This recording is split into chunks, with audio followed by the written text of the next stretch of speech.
La candidate venue de Madagascar, Madame Sandra Ranaivumanana. Applaudissements s'il vous plaît. Que faut-il savoir de Sandra?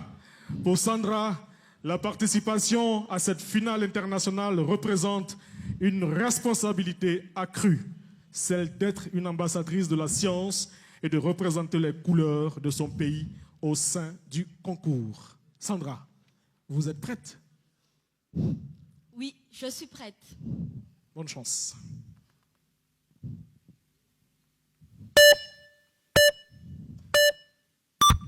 Soleil tropical, sable blanc, mer turquoise, des pirogues à voile qui dansent au gré des vagues. Et au loin, vous entendez la vendeuse de poissons? Filles, bienvenue sur les côtes du sud-ouest de Madagascar. Ici, la mer est bien plus qu'un paysage, un terrain de jeu pour les pêcheurs comme Béamen et un puits inépuisable de fruits de mer qui alimentent nos marchés.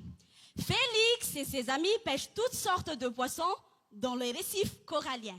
Ces écosystèmes aux allures de grands aquariums, comme dans le monde de Nemo, où on a Dory, Monsieur Gill, des mérous, des dorades et même des sardines.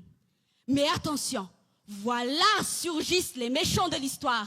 Dégradation des habitats, surpêche avec des pratiques de pêche non sélectives.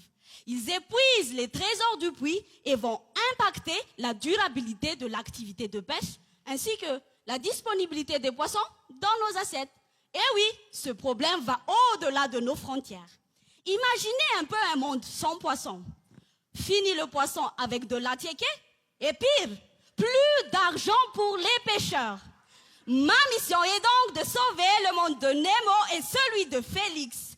Durant ma thèse, j'ai passé 15 mois dans les villages de pêcheurs pour peser, mesurer et identifier les poissons capturés par les pêcheurs.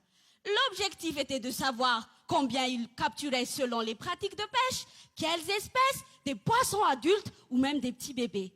Et en embarquant des GPS sur les pirogues, j'ai pu retracer avec précision la localisation de leurs zones de pêche. J'analyse ensuite toutes ces données afin de comprendre comment la quantité et la composition des poissons capturés variaient par mois et par village. Ce qu'on a découvert, la région a une incroyable richesse avec plus de 200 espèces de poissons.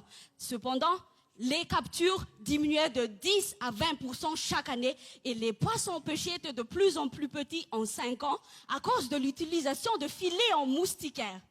Face à ce constat, nos résultats vont aider les gestionnaires à identifier les espèces et les zones qu'il faut protéger à travers des réserves marines par exemple, et plus important, orienter les pratiques de pêche comme l'augmentation de mets de filets, voire l'interdiction de ces filets en moustiquaire.